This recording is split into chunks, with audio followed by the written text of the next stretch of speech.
Alam ko na magagawa ko rin. Balang araw maging icon. Gusto ko kagaya ko si Idol. Malam Michael Jordan nung ma-high score.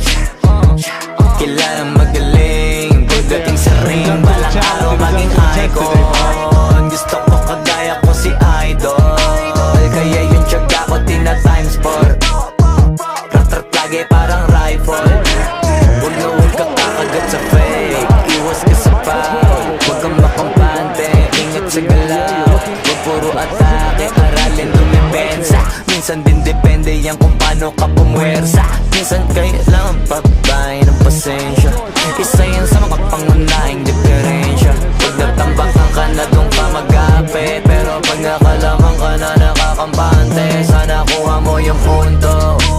Mula simula hanggang sa dulo, dapat isagad mo yung laro mo.